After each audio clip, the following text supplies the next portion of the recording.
Dear Katie, so much has changed, even just since you've been away. We moved into this house. I'm in a new school, and my big sister being gone for a year doesn't make it any easier. It doesn't feel real, but I'm not gonna let it faze me.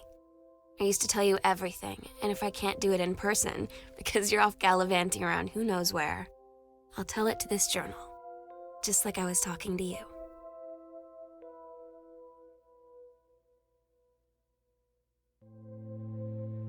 Oh my God, you are so lucky you finished high school before we moved into this house. So, it's the first day of school, and there I am, introducing myself to the class, and I say that I just moved into the house on Arbor Hill. All of a sudden, every kid in the room turns and just stares like I suddenly transformed into a mutant. I just stood there, wishing pretty hard for a rewind button. Because now maybe nobody knows my name, but they all know who I am. The Psycho House girl. Great. You know that feeling where the first moment you see someone, it's like they have a big gold star around them, and you have to get to know them? Well, there's this girl. I think she's a senior. She's usually dressed kind of punk, but sometimes I see her in this, army uniform, and she's always drawing in this notebook, looking so intense. I had no idea how I would ever, have an excuse to talk to her. Till I noticed she and her friends hang out and play Street Fighter at the 7-Eleven every day after school. When you live in one place your whole life, your next door neighbor is kind of like your default friend. And Daniel only got weirder over the years. So moving away has been a good excuse to, not see him anymore. But he did always have the good Nintendo games. Maybe I'll give him a call. So you know what they say about the best laid plans of mice and men? Yeah, turns out it applies to Street Fighter too. At least I worked up the courage to walk into the 7-Eleven and ask for a turn, but all that practice at home did not exactly translate in the wild. So after I was finished getting my butt kicked, I followed them outside while they smoked. And that was when she asked me if I was that Psycho House girl. But then she said she's always really wanted to see the Psycho House. Her name is Lonnie. She's coming over tomorrow. It's weird hanging out with girls. Daniel was around ever since I was little, and other girls? I don't know. But being around Lonnie is instantly just right. I gave her the grand Psycho House tour and took my revenge on Super Nintendo. And it was I don't know, I finally found someone I feel normal around. I drove her home and she gave me this tape and said, "You have got to listen to this." I haven't stopped playing it since. Lonnie brought her hair dye over today. She said, "I need to fix these roots. Think you could help?" Dyeing hair is weirdly intimate. I don't know if I've touched someone else's scalp before. It's pretty intimate, right? It felt intimate. We looked in the mirror together after, and I expected her to say something about how it looked crappy or good or whatever. But that's when she said, "You're so beautiful." And she was looking at me. Right in that moment, I wanted to say something, but I waited, and the moment was gone.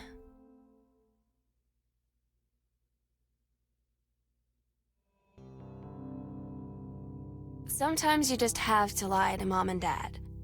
Like when Lonnie asked me to see a band with her and stay over at her friend's place in the city after. That's a lie to Mom and Dad's situation. But it was so worth it. The girls on stage were just so loud and real and awesome. And everybody was moving together like one huge tide of sound. Between two songs, Lonnie leaned over and said, "How do you like your first show?" I was so happy. I felt tears starting in my eyes. And then she up and hugged me. I think she could tell. At Todd's brother's place after the show, there was only a futon to sleep on, so Lonnie and I shared it. The lights went out. I was turned toward her. My eyes started to adjust, and then I could see she was looking at me, too. In the dark, she smiled. My heart was beating so fast. I rolled over. I felt so, nervous. After a minute, she put her arm around me and was so close and whispered in my ear, "I really like you." I just nodded my head, and I really hope she could tell. I really hope that she meant what I think she did. I felt like a shook-up can of soda ever since. I hope we have the chance to talk before I explode. Lonnie came over today, but everything was different. She was sitting at my desk chair, and she wouldn't look at me. Finally, I asked her what was going on. She said she felt like she'd done something wrong that night in the city. Like I must think... But I said no, there was nothing wrong. I just wanted to say... But I couldn't find the words. I felt like I was gonna cry, but I wasn't sad. She got up and sat next to me on the bed. I looked at her. "Lonnie, do you think you could ever..." And that's when she kissed me.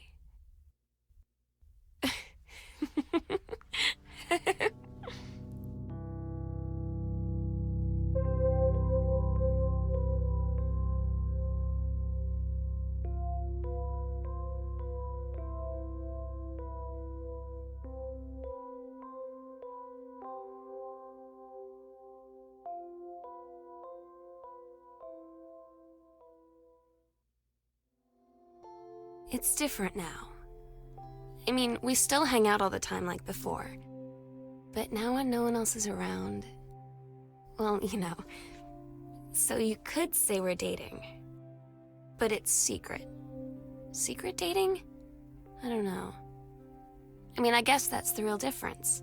Now when we get off the phone or go home for the night, or it's just quiet and we're alone, we say I love you.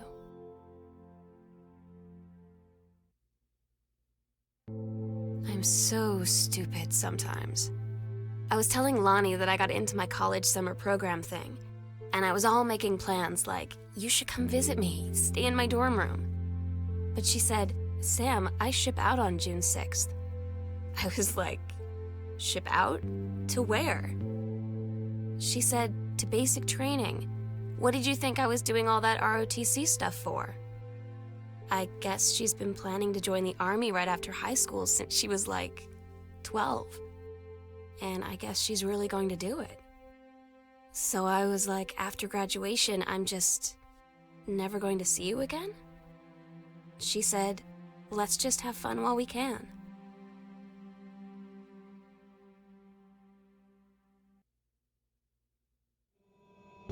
Todd's band lost their singer. Todd said he sucked. Lonnie said he got sick of Todd's shit, and he was complaining about needing a new singer. So Lonnie was like, I can sing. And they were all kind of like, you can? And she was like, probably. But she's been rehearsing with them for like a week now, and I finally got to see them play in Todd's basement today. And she's actually really amazing. I feel so proud when she's on stage. It's incredible being in awe of someone you love.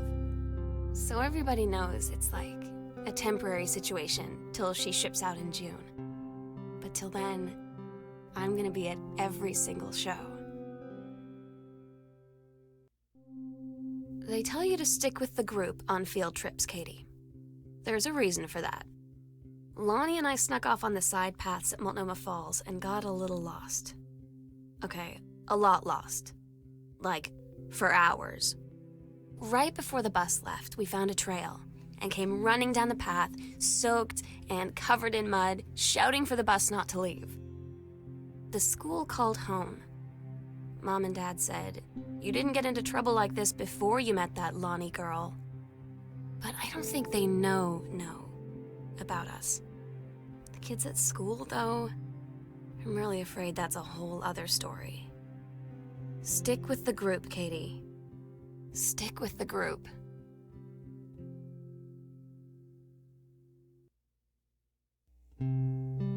I don't get Lonnie sometimes.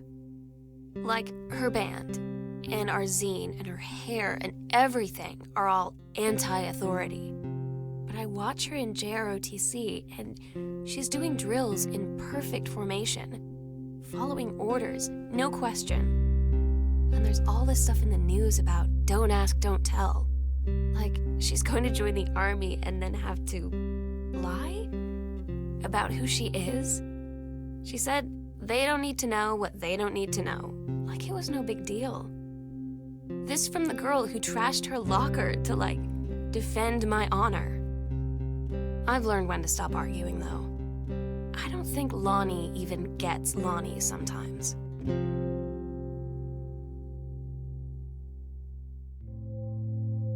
Katie, you know how Mom and Dad are. Not exactly super open-minded about things. It feels like every minute I don't spend with Lonnie, I spend worrying about them finding out about us. And what would happen if they did?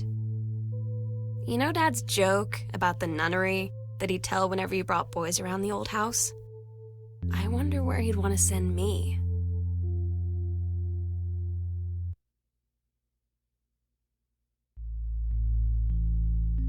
I had an interesting talk with Mom and Dad tonight. One you were never gonna need to have.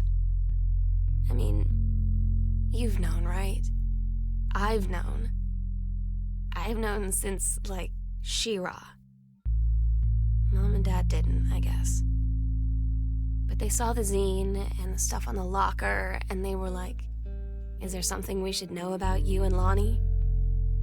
And so here's the thing. I was prepared for them to be mad or disappointed or start crying or something, but they were just in denial. You're too young to know what you want. You and Lonnie are just good friends. You just haven't met the right boy. It's a phase. That's what I didn't see coming. That they wouldn't even respect me enough to believe me. Well, joke's on them, 'cause they're in for one very long phase.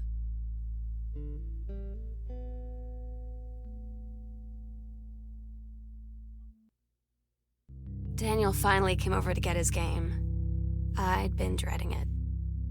But he brought this story with him that I wrote when we were little. I started reading it, and then there I was, crying at the kitchen table. He asked what was wrong, and I was thinking about how we used to be friends, how much I'd taken for granted.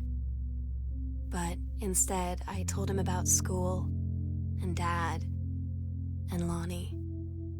And then how sorry I was that I wasn't his friend anymore. He gave me a hug and said it was going to be okay. For some reason, I almost believed him.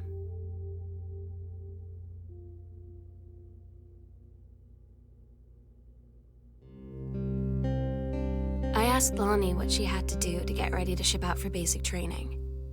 She said, not a lot, really. You're not allowed to bring anything with you. You have no possessions, no contact with the outside world while you're in basic. You just train hard every day, and then you deploy from there. So, they'll just send her away. To who knows where. The other side of the country? The other side of the world? My mind, can't process it. That she's really going to be gone. Just gone.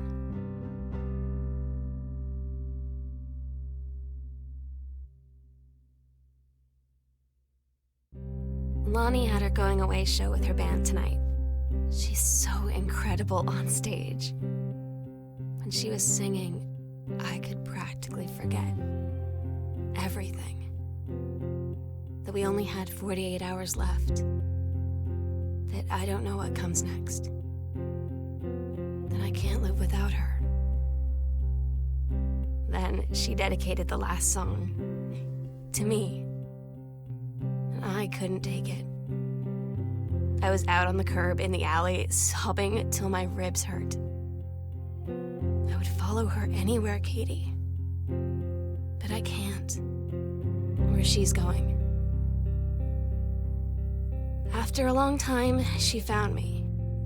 She said she was sorry. She said, I wish things could be different. I just wanted to make you happy. I said, I don't think you can anymore.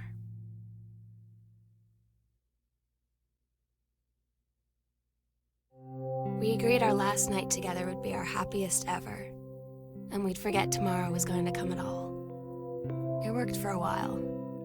We had a good time seeing Oscar off, then ran up to the attic to look through our photos, to find one for Lonnie to take with her. And looking at them, I realized they were all in the past, and there wouldn't be any more. I didn't know what I was going to do. And I cried, and she held me. She said she knew it was hard, but life would move on. I said I didn't want my life to keep moving without her. That's when she cried too. I was so exhausted. I must have fallen asleep like that, in her arms. In the morning, I woke up, and I was finally alone.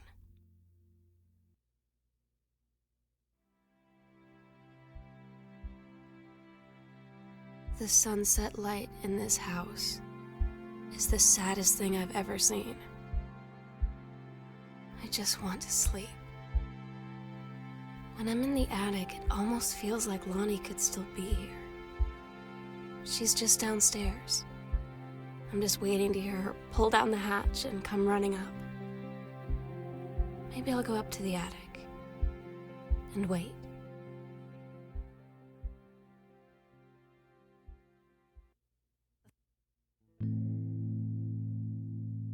Oh my God. Katie, I fell asleep in the attic, in Lonnie in my old spot, and I missed the first 2 calls. I just barely caught the third one before the machine got it. And it was Lonnie, on a payphone. She'd been on the bus to Basic, and she said she couldn't think of anything but me and us, and that she couldn't go through with it, with the army and being apart and all of it. And so she got off the bus in Salem.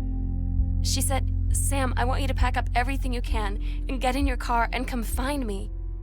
And let's just drive until we find somewhere for us. And she asked me if I could do that. And I said yes. Yes.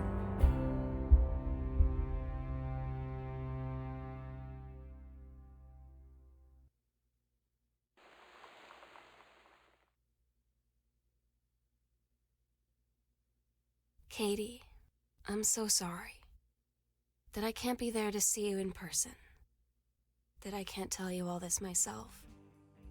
But I hope as you read this journal and you think back, that you'll understand why I had to do what I did. And that you won't be sad, and you won't hate me, and you'll just know that I am where I need to be. I love you so much, Katie. I'll see you again, someday. Love,